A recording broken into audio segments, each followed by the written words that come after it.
Qu'est-ce que cela signifie, la bénédiction de Dieu? C'est l'activité divine qui ne dépend pas de l'activité humaine. C'est l'œuvre de Dieu qui ne repose pas sur notre travail. La bénédiction de Dieu, ce n'est pas quelque chose que nous pouvons obtenir par nos efforts. Ce n'est pas quelque chose qui vaut 1 euro. Mais si c'est en contrepartie de 7 euros, Dieu nous accordera 10 000 fois sa valeur. C'est cela, sa bénédiction. Sa bénédiction rend en vain tous nos calculs, car elle transcende toutes nos bases de référence pour calculer. Lorsque 5 petits pains suffisent pour nourrir 5000 personnes, tout en laissant 12 paniers de reste, c'est cela la bénédiction de Dieu. Nous estimons qu'une certaine personne vaut tant et d'après notre calcul, il y aura tel résultat à son travail. Mais le résultat n'est pas ce que nous avions escompté. Nous considérons qu'un autre collaborateur est mal équipé pour l'œuvre, mais cependant, son ministère est fécond. Le fruit va bien au-delà de ses capacités. Comment une telle chose peut-elle se faire? C'est parce que le succès dans l'œuvre du Seigneur est proportionnel à nos dons limités ou à notre puissance si limitée. En d'autres termes, sa bénédiction apporte une mesure de fécondité que nous pouvions espérer à cause de notre faiblesse et de notre fragilité.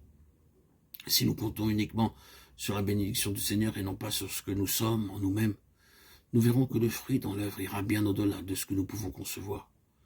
Sommes-nous pleins d'espoir en ce qui concerne l'avenir de l'œuvre? Ou sommes-nous encombrés par nos calculs? Beaucoup de frères et de sœurs limitent les résultats en les mesurant à l'étalon de leur propre espérance. Mais la bénédiction du Seigneur nous introduit dans un domaine où tous les raisonnements sont mis de côté, car le succès dans l'œuvre n'est pas tributaire des capacités ou de la personnalité même de l'ouvrier. Dans le domaine naturel, nous raisonnons sur le principe de cause à effet, mais tous nos raisonnements sont inutiles dans le domaine de la bénédiction divine, car dans ce domaine, Dieu en est la cause, et lui seul. Cessons donc de considérer nos propres ressources et de nous attendre à elles, autrement nous ne bénéficierons pas de sa grâce. Il ne peut pas accomplir ce que nous espérons alors que nous comptons obtenir des résultats en fonction de nos propres efforts.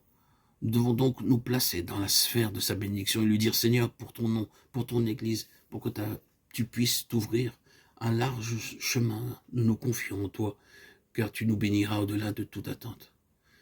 C'est le genre de foi qui opère dans son service. C'est avoir confiance qu'il agira au-delà de tout ce que nous pouvons espérer. Cette foi ne repose pas sur une relation de cause à effet, comme dans le domaine naturel, mais elle s'appuie sur l'effet de la bénédiction de Dieu, car il en est la seule cause. Si notre attente est en lui seul, je crois que nous verrons les effets de sa bénédiction dans toutes nos voies futures, dans tous nos engagements,